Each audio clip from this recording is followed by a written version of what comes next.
Dunia ini bukanlah tempat tinggal kita. Tempat tinggal kita yang sebenarnya ada di dalam kerajaan sorga. Rindukah kita pulang ke rumah sorgawi kita? Mari kita nikmati kebenaran firman Tuhan dari seri Renungan Harian Pulang ke Rumah. Selamat menikmati. Judul renungan kita hari ini ialah Bagaimana uang mempengaruhi Anda? Mari kita berdoa.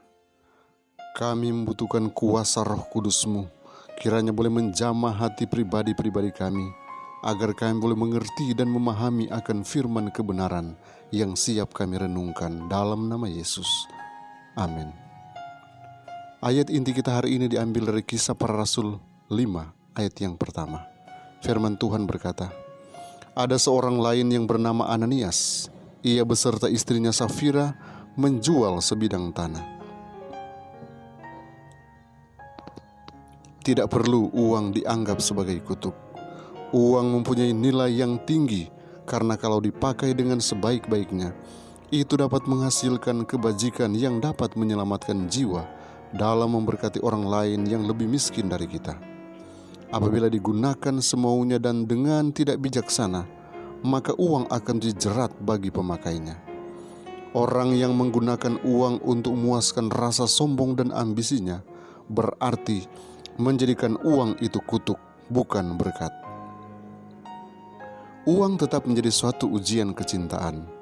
Barang siapa yang memperoleh lebih dari kebutuhannya, haruslah ia mencari akal budi dan rahmat untuk mengendalikan hatinya sendiri dan berpikir secara wajar, supaya ia tidak berkeinginan menjadi pemboros, sehingga ia dapat menjadi penata layanan yang setia, yang tidak memboroskan modal yang dipercayakan Allah kepadanya.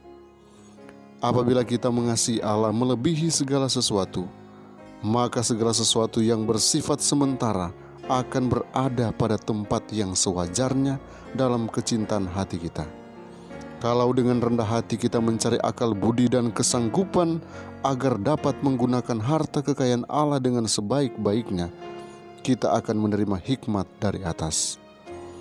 Bila mana hati itu bersandar kepada kegemaran dan kecenderungannya sendiri, pikiran yang mengatakan bahwa uang dapat mendatangkan kebahagiaan tanpa kemurahan Allah, maka uang itu bagaikan seorang tiran, yaitu orang yang memerintah, kemudian mendapat keyakinan dan penghormatan.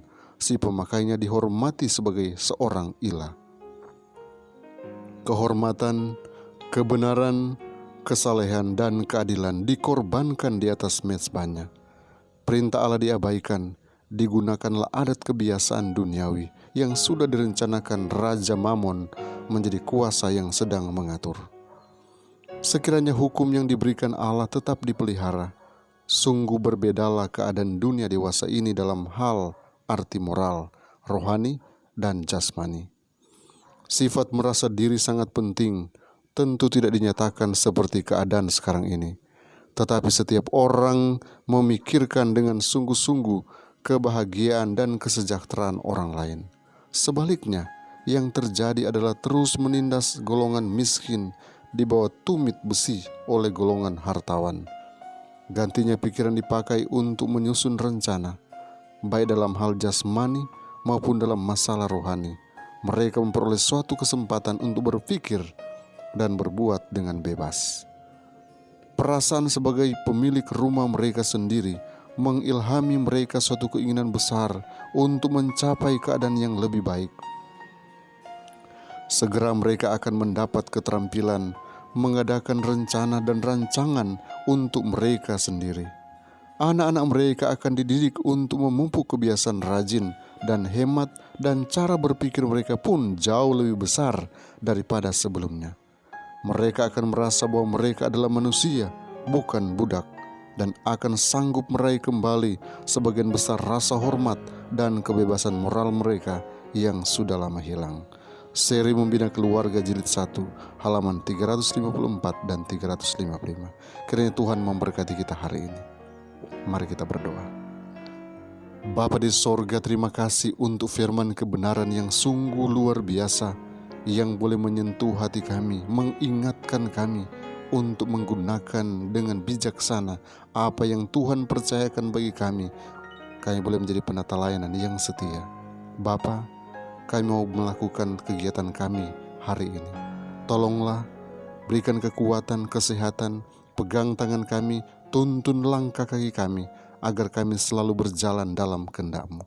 Apapun yang akan kami lakukan, apapun yang akan kami temui di depan, Tuhan pasti beserta kami, karena Tuhan senantiasa memberikan solusi-solusi yang terbaik untuk semua pergumulan permasalahan hidup yang kami hadapi, termasuk COVID-19 yang masih ada di atas muka bumi ini.